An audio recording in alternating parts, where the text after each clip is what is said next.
विकास एक प्रक्रिया है जिसकी शुरुआत के समय से होती है। कब होता है भाई? जीवन भर गर्भधारण से, कभी भी जन्म से नहीं लेना है ना।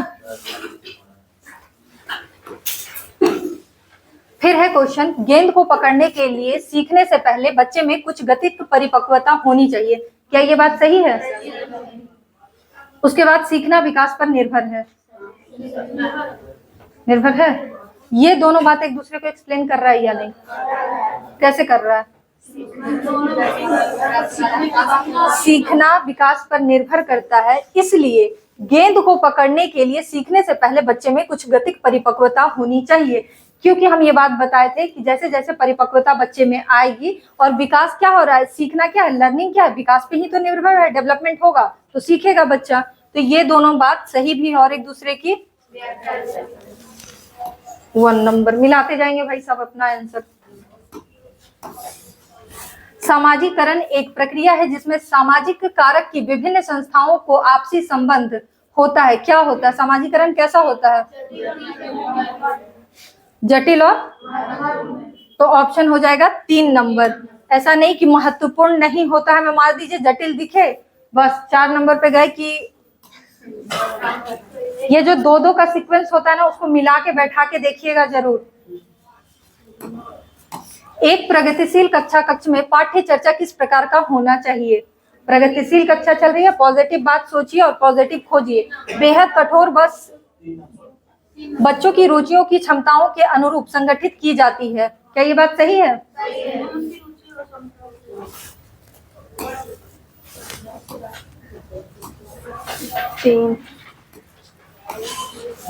मूल्यांकन किस उद्देश्य से नहीं किया जाना चाहिए? इसको बोलते हैं हाई स्पीड। जब भी ऐसा क्वेश्चन आए तो एक टिक लगा लीजिएगा कि वहां पे नहीं लिखा हुआ है। ये बात ध्यान में रखिएगा, ठीक है, ताकि आपको बार बार नेगेटिव का भाई नेगेटिव ही खोजना है।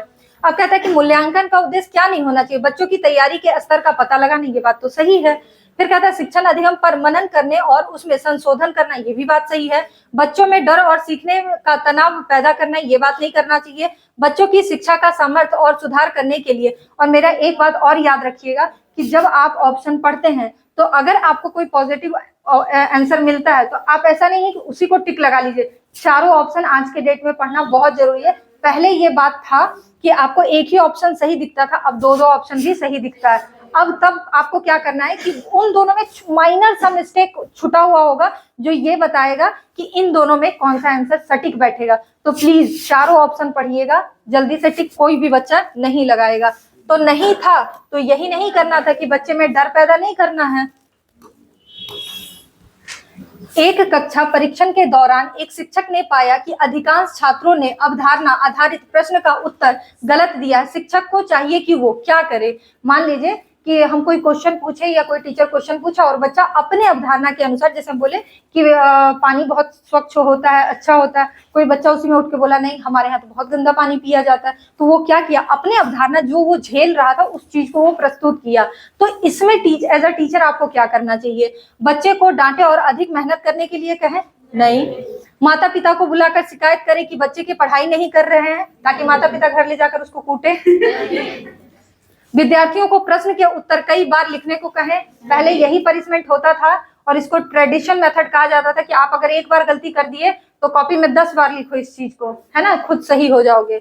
छात्रों की सोच में वैचारिक चुनौतियों का पता लगाएं और उसके अनुसार पढ़ाना चाहिए।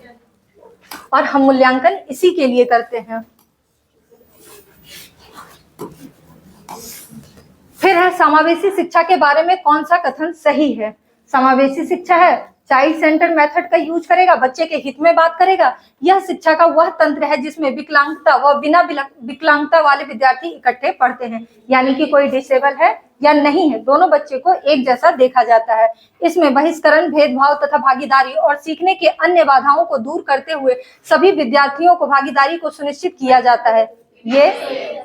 इसमें बच्चे व वयस्कों के बीच अंतर की सीखने में बाधक के रूप में देखा जाता है। क्या ये बात सही होगा? तो 1 और 2 ऑप्शन ए नंबर में आपका है, यानी कि हमारा कौन कौन सा। और जब ये ऐसा क्वेश्चन करिएगा तो टिक लगाइएगा कि मेरा ये और ये सही है और ये गलत है। हमेशा क्वेश्चन में ये काम करेंगे।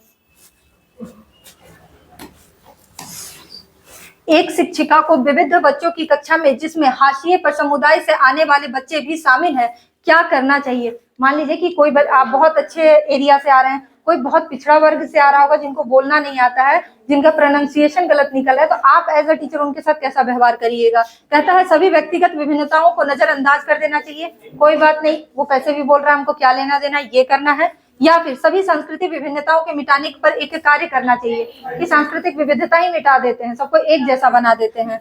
मानना चाहिए कि विभिन्नताएं कमियां नहीं है, या उन बच्चे जो सीख सकते हैं को पहचान कर केवल उन्हीं पर ध्यान देना चाहिए। मानना चाहिए कि विभिन्नताएं कमियां नहीं होती है, कोई बच्चा अच्छा सीख सकता है, कोई बच्चा जल्दी सीखता है, कोई बच्चा देर से भी सीख सकता है। अधिगम को केवल सीखने में अस्थायी व मापा जा सकने वाला बदलाव देखना समस्यात्मक होता है। सही बात है या गलत? अधिगम को केवल सीखने में अस्थायी व मापा जा सकने वाला बदलाव देखना समस्यात्मक होता है, यानी कि हम कह रहे हैं कि अधिगम भी करा रहे हैं और उसको अस्थायी मापा जा सकने वाला कह रहे हैं, तो क्या अस्थायी मापा जा सकता है ये? नहीं। तो ऊपर वाली बात क्या है, सही है या गलत?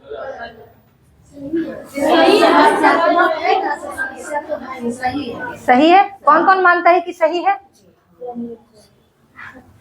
बस इतने बच्चे हाथ नीचे करिए। और कौन मानता है सही नहीं है? एक इंग्लिश में एक टर्म पढ़ाए थे कि पॉजिटिव बात को नेगेटिव के तरीके से बोलते हैं, उसको क्या बोलते हैं, किसी को ध्यान है? लिटोटस बोलते हैं। उसमें क्या होता है, हम बहुत अमीर नहीं हैं, हम ये नहीं बोल रहे कि हम गरीब हैं, हम क्या बोल रहे हैं, हम बहुत अमीर नहीं हैं, वो बहुत बेईमान नहीं है। आप सीधे बोल दो या तो बेईमान है या तो ईमानदार है, आप बोल रहे हैं वो बहुत बेईमान नहीं है, कहना क्या चाह रहे हैं? तो यही बात ऊपर कहा कि अधिगम को केवल सीखने में अस्थायी मापा जा सकने वाला बदलाव देखना समस्यात्मक है।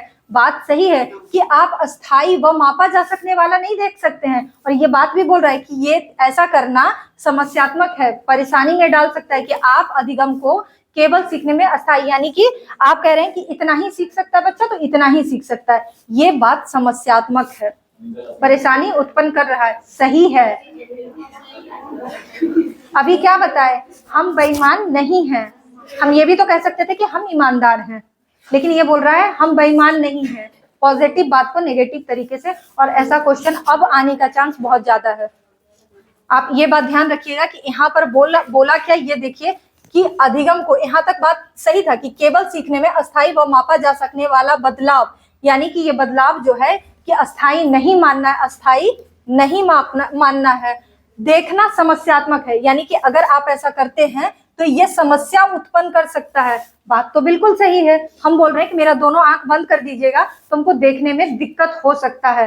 हम ये नहीं बोल रहे कि हम देख नहीं सकते हैं, हम बात को घुमा रहे हैं कि दोनों आंख बंद करने के बाद हमको देखने में दिक्कत हो सकता है। तो आप क्या बोलिएगा कि नहीं नहीं गलत बात है? सही बात है वो कि आंख बंद कर लेंगे तो देखने में दिक्कत होगा, ये लिखा हुआ है यहाँ।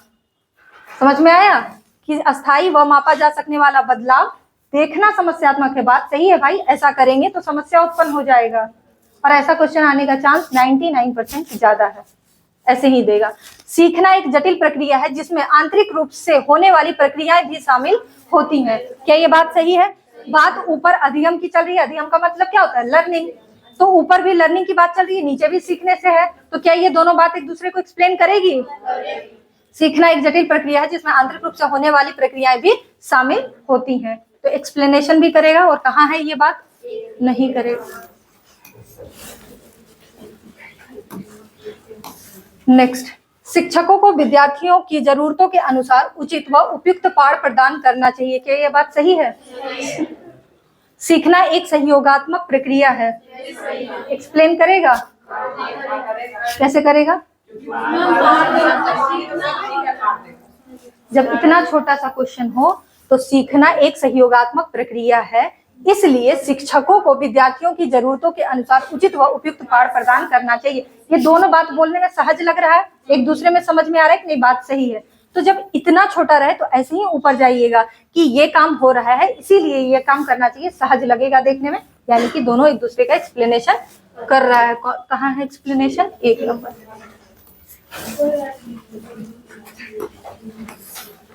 शिक्षकों को प्राथमिक माध्यमिक स्कूलों कक्षाओं में बच्चों की असफलता को किस प्रकार देखना चाहिए? अगर कोई बच्चा अब हर स्कूल में 50 और 60 बच्चे हैं हर सेक्शन में, तो आप ही बताइए कि सब बच्चा सफल तो हो नहीं सकता है, कुछ बच्चा असफल भी हो सकता है। तो एज अ टीचर हमको कैसे देखना चाहिए? बच्चों की कम योग्यताओं का प्रतिबिंब उसको बताना चाहिए कि भाई तुम इतना अच्छा नहीं है पढ़ने में, या माता पिता की कम योग्यता का प्रतिबिंब, तुम्हारे माँ बाप कम पढ़े लिखे थे, तुम भी ऐसा ही निकल गया।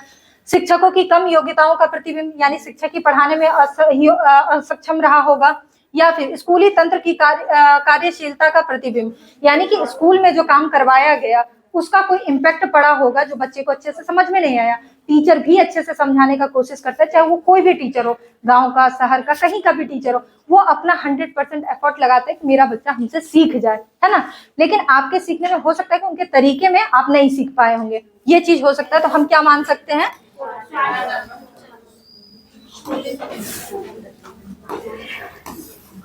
शिक्षकों को बच्चे की मानसिक स्थिति व संवेगात्मक जरूरतों की उपेक्षा करनी चाहिए। अब उपेक्षा का मतलब क्या हो सकता है भाई? ऐसे कैसे हो जाएगा कि उपेक्षा का मतलब? उपेक्षा करनी चाहिए? प्रोत्साहन लिखा हुआ है यहाँ कि प्रोत्साहित करना चाहिए? नहीं। तो कहता है कि शिक्षकों को बच्चे की मानसिक स्थिति, मान लीजिए कि कोई, आप सब कोई पेपर दे रहे हैं, इसमें से कोई बच्चा ऐसा होगा जो घर के किसी स्थिति से इमोशनली हरास होगा, और हम बोल रहे देखो सब बच्चा कर लिया, तुम क्यों नहीं किया, तुम तो पूरा फेल ही होके आएगा, और पता चला उसी का रिजल्ट हो गया, है ना। उस समय उसकी मानसिक स्थिति कैसी रही होगी? ये बातचीत कहाँ चला था, कोई बता सकता है? योग्यता और प्रदर्शन। हाँ, योग्यता और प्रदर्शन। योग्यता होना एक अलग बात है, और उसका प्रदर्शन कैसा निकल के आ रहा है, ये बात दोनों अलग अलग दिखता है। तो यही बात बताता है कि अकादमिक अधिगम में बच्चे की संवेगात्मक स्वास्थ्य से प्रभावित नहीं होते हैं। होता है या नहीं? प्रभावित होता है। अकादमिक अधिगम बच्चे के संवेगात्मक स्वास्थ्य से प्रभावित नहीं होता है, प्रभावित होता है, गलत हो जाएगा। और शिक्षक को बच्चे के मानसिक स्थिति व संवेगात्मक जरूरतों की उपेक्षा करनी चाहिए? नहीं करनी चाहिए। तो दोनों बात क्या है? सबसे इजी आंसर यही है।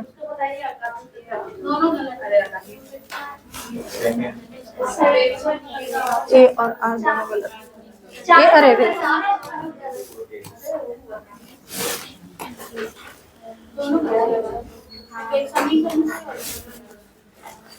13 नंबर क्वेश्चन क्या बोलता है? वह समय जब बच्चे वातावरण में कुछ उद्दीपन से खास तौर पर प्रभावित होते हैं वह क्या कहलाता है?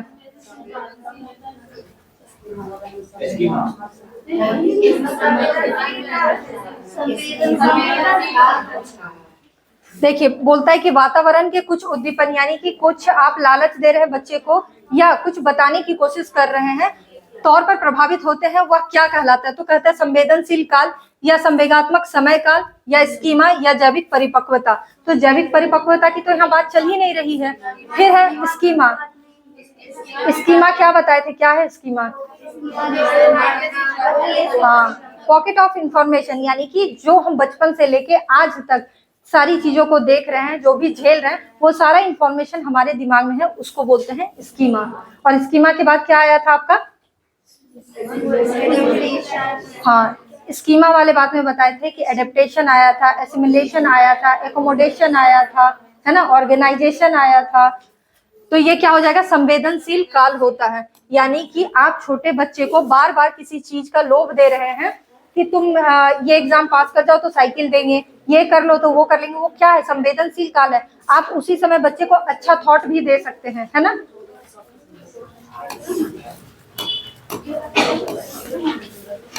स्कूल और समुदाय के बारे में निम्नलिखित में से कौन सा कथन सही है? कहता है स्कूल और समुदाय के बच्चे की भलाई के लिए मिलकर काम करना चाहिए, या वंचित समुदाय के बच्चों के लिए गुणात्मक पूर्ण शिक्षा सुनिश्चित करने और स्कूलों में कोई भूमिका नहीं होती है। क्या ऐसा बात है? वंचित समुदाय के बच्चों की गुणवत्तापूर्ण शिक्षा सुनिश्चित करने में समुदाय की कोई भी भूमिका नहीं होती है। बच्चों की भलाई के लिए स्कूलों और समुदायों के बीच कोई बातचीत न होना ही बेहतर होता है। क्या ये बात सही है? सारा का सारा गलत बोल रहा है। सिर्फ एक ही आंसर हमारा सही है कि स्कूल और समुदाय के बच्चों की भलाई के लिए मिलकर काम करना चाहिए। माध्यमिक स्कूल में बच्चे के विकास एवं सामाजिकरण में परिवार को और समकक्षियों यानी कि अपने दोस्तों को किस रूप में देखना चाहिए? कोई भूमिका नहीं, समाजीकरण में परिवार की कोई भूमिका नहीं, तो 2 तो ऐसे ही कट गया, कोई भूमिका काट लीजिएगा। अब इधर आ जाइए, इधर है महत्वपूर्ण और प्रमुख की बात चल रही है, तो अब हाँ, तो महत्वपूर्ण भूमिका निभाता है और प्रमुख भूमिका, यहाँ पे नेगेटिव लेके आए इसलिए ये गलत हो गया, तो एक ही ऑप्शन मेरे पास क्या बचा था, 2 नंबर हो गया।